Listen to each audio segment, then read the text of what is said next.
Ce dont on parle dans le projet de loi aujourd'hui, c'est une réduction de la facture énergétique pour les citoyens du Québec.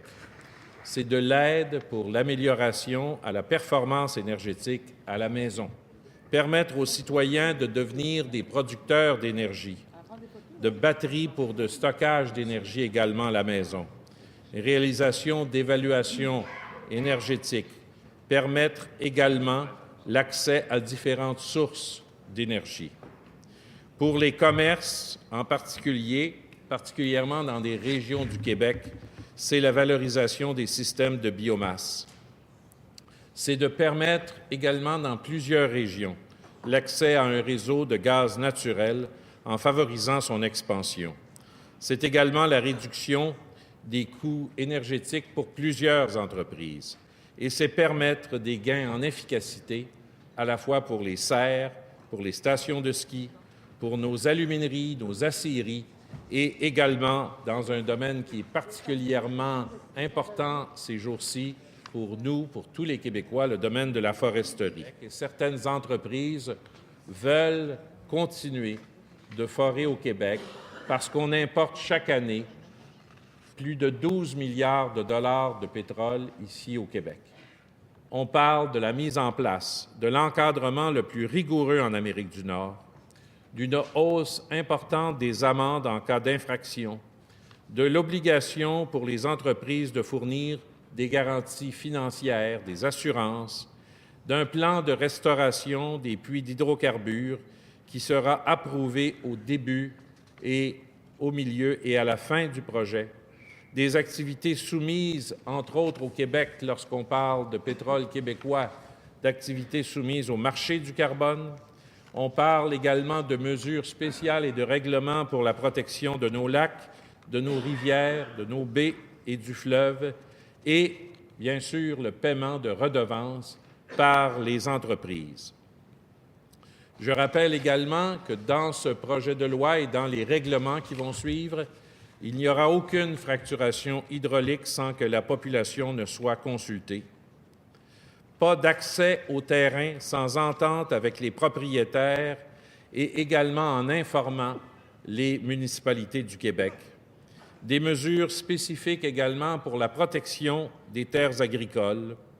Aucune expropriation en mode exploration sans le consentement du propriétaire et la mise en place de comités de suivi avec la municipalité pour chacun des 317 projets au Québec. 4 chapitres dans cette loi-là, 3 chapitres qui ont très bien été en termes de collaboration, d'ailleurs, qui ont été approuvés, qui ont fait l'objet de l'approbation d'à peu près tous les partis politiques ici présents. Les 3 sections, bien sûr, sur le développement des énergies renouvelables. Par contre, une 4e section, beaucoup plus difficile, celle sur les hydrocarbures. Pourquoi plus difficile? Parce qu'il y a plusieurs lacunes. Il n'y a rien de parfait, c'est clair, mais j'ai la ferme conviction qu'on aurait pu aller plus loin, qu'on aurait pu faire mieux si on avait pris un peu plus de temps.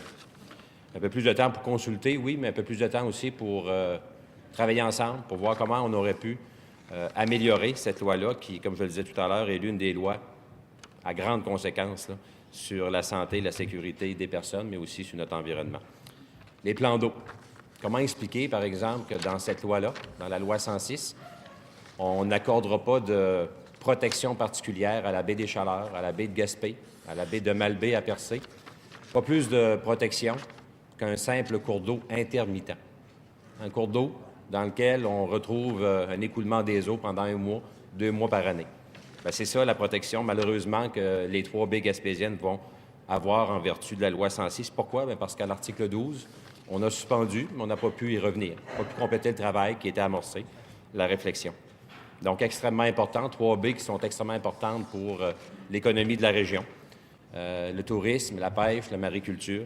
3 plans d'eau majeurs reconnus au niveau international et qui, malheureusement, n'ont aucune protection adéquate. Les pouvoirs des municipalités.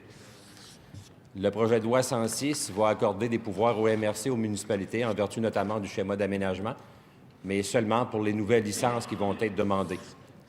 Dans une région comme la Gaspésie, c'est tout près de 85 % du territoire qui est déjà sous licence. Donc, des claims ont déjà été accordés. Aucun pouvoir pour les municipalités ou les MRC d'intervenir sur 85 du territoire. Après 100 ans d'exploration, croyez-vous sincèrement que le 15 qui reste peut faire l'objet d'une demande de licence un jour? Moi, j'en doute fort. Donc, aucun pouvoir pour les communautés d'intervenir en termes de réglementation, d'interdiction, d'exploration ou d'exploitation des hydrocarbures sur leur territoire. Et je souhaite sincèrement qu'on poursuive notre réflexion pour compléter l'exercice qui, inévitablement, est inachevé. Merci. Non. Pour le résultat du vote, Monsieur le secrétaire général. Pour 62, contre 38, abstention aucune. En conséquence, la motion est adoptée et le projet de loi numéro 106, loi concernant la mise en œuvre de la politique énergétique 2030 et modifiant diverses dispositions législatives est adopté. L'Assemblée ayant terminé...